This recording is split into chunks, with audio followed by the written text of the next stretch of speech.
জয়গুরু। আজ আমরা শুনব ইন্দ্রের জ্ঞান লাভ।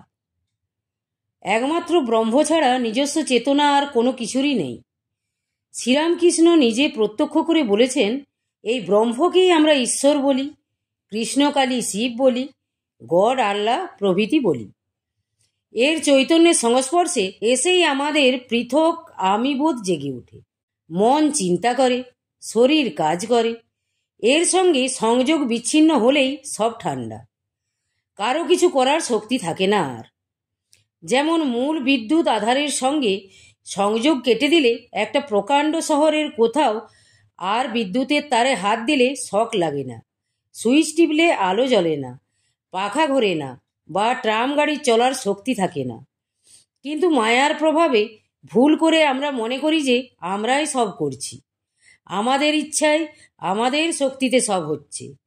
রামকৃষ্ণদেব বলতেন, আগুনের তাপে জল গরম হয়ে ফুটে উঠলে আলু পটলগুলো সব ওপর নিচ করতে থাকে।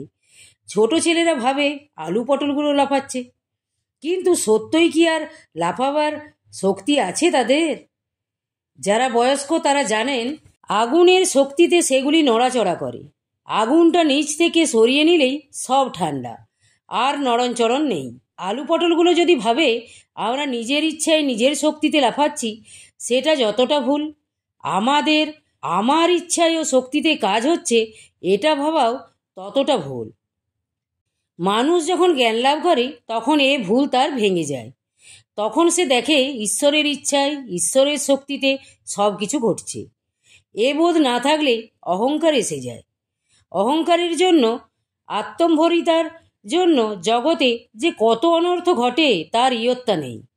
সেজন্য যারা সাধারণের চেয়ে অনেক বড়, তাদের ভেতর অহংকার এলে খুব বিপদ। কারণ সাধারণ লোক চোখ বুজে তাদেরই অনুকরণ করে থাকে। দেবলোকে একদিন এমনি একটি সংকট এসেছিল। দেবতারা জগতের কল্যাণের জন্যই সচেষ্ট।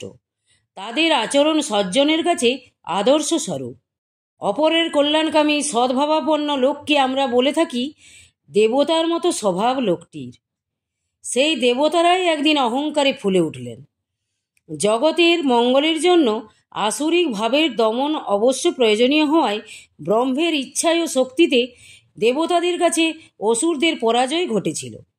এতে দেবতারা অহংকারে মত্ত হয়ে উঠলেন। ভাবলেন, কি শক্তি আমাদের, এই দুর্ধর্ষ অসুরদেরও হেলায় যুদ্ধে হারিয়ে দিলাম। স্বর্গে ইন্দ্রের সভায় বসে এই নিয়ে তারা খুব গর্ব করতে লাগলেন। ব্রহ্ম টের পেলেন, সকলের মঙ্গলার্থে তাদের এই ভুল ধারণা, এই অহংকারের ভাব কাটিয়ে দিতে চাইলেন। কোনো ইন্দ্রিয় সহায়ে ব্রহ্মের স্বরূপ জানা যায় না। কোনো কিছুর সম্বন্ধে জ্ঞান হওয়া বলতে আমরা যা বুঝি, ব্রহ্মজ্ঞান বলতে তা বোঝায় না। কারণ কিছু জানতে হলে যা জানছি তা থেকে নিজের একটা পৃথক অস্তিত্ব রাখতে হয়, যেখানে আমি জানছি এ বোধ জাগে। কিন্তু ব্রহ্মজ্ঞানে ব্রহ্ম ছাড়া দ্বিতীয় আর কোনো কিছু থাকে না।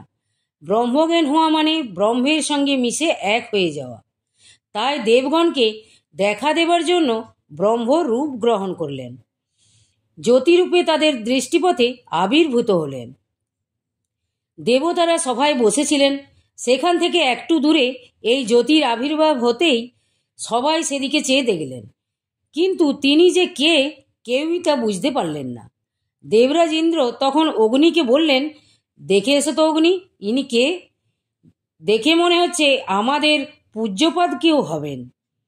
অগ্নি সেখানে পৌঁছলে জ্যোতিরূপী ব্রহ্ম বললেন, তুমি কে? অগ্নি বললেন, আমি অগ্নি। তিনি বললেন, তোমার শক্তি কি? অগ্নি দম্ভ করে বললেন, বিশ্বে যা কিছু আছে সবই আমি পুড়িয়ে ছাই করে দিতে পারি। তিনি বললেন, বটে? আচ্ছা, এই শুকনো ঘাসের টুকরোটা পোড়াও তো বাবা দেখি। এই বলে একটা ঘাসের টুকরো তার সামনে ফেলে দিলেন। অগ্নি তার সর্বশক্তি প্রয়োগ করেও সেটা পোড়াতে পারলেন না। শক্তির অহংকার গুঁড়ো হয়ে গেল তার।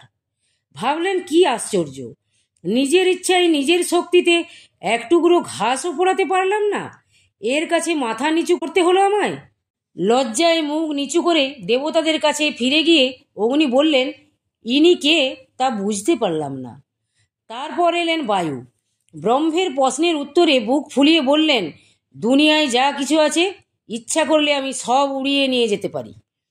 জ্যোতিরূপী ব্রহ্ম আগের মতো এক টুকরো ঘাস তার সামনে রেখে সেটা উড়িয়ে নিতে বললেন। বায়ু প্রাণপণ শক্তি প্রয়োগ করা সত্ত্বেও সেটা উড়িয়ে নিতে পারলেন না। ফিরে গিয়ে নতমস্তকে দেবসভায় বললেন, আমিও জানতে পারলাম না ইনি কে। দেবতারা বুঝলেন অগ্নি ও বায়ু যখন জানতে পারলেন না, তখন ইন্দ্র ছাড়া আর কারো শক্তি নেই একে জানবার। সেজন্যই সবাই মিলে ইন্দ্রকে অনুরোধ করলেন তার কাছে যেতে। ইন্দ্র গেলেন, কিন্তু তিনি কাছে যেতেই সে জ্যোতি আকাশে মিলিয়ে গেল। ইন্দ্র কিন্তু বায়ু অগ্নির মতো ফিরে গেলেন না। ঠিক করলেন ইনি কে তা না জেনে ফিরবেন না। সেই জ্যোতির পুনরাবির্ভাবের প্রতীক্ষায় ভক্তিভরে অপেক্ষা করে রইলেন। তখন হিমালয়ের কন্যা উমার মূর্তি ধারণ করে ব্রহ্মবিদ্যা তাকে দেখা দিলেন। ইন্দ্র তাকে জিজ্ঞাসা করলেন, মা ইনি কে এসেছিলেন? উমা বললেন, বাবা ইনি ব্রহ্ম। এরই ইচ্ছায় এরই শক্তিতে শক্তিমান হয়ে তোমরা অসুরদের জয় করতে পেরেছ, আর সেজন্যই নিজেদের মহিমান্বিত মনে করছো। উমার কথায় ইন্দ্র নিজেদের ভুল ধরতে পারলেন। তার অহংকার চলে গেল। দেবতাদের মধ্যে ইন্দ্র, বায়ু ও অগ্নি ব্রহ্মকে জ্যোতি রূপে দেখেছিলেন, তার সঙ্গে কথা বলেছিলেন, তাই তারা দেবতাদের মধ্যে প্রধান হয়েছেন। আর ইন্দ্র তাকে ব্রহ্মবিদ্যারূপিণী উমার কৃপায় সকলের আগে ব্রহ্ম বলে জানতে পেরেছিলেন, তাই তিনি হয়েছেন দেবতাদের মধ্যে শ্রেষ্ঠ। জয় গুরু, জয় গুরু। আজ এই পর্যন্তই। যদি আপনাদের ভালো লেগে থাকে চ্যানেলটিকে সাবস্ক্রাইব করে সাথে থাকবেন। জয় গুরু, জয় গুরু।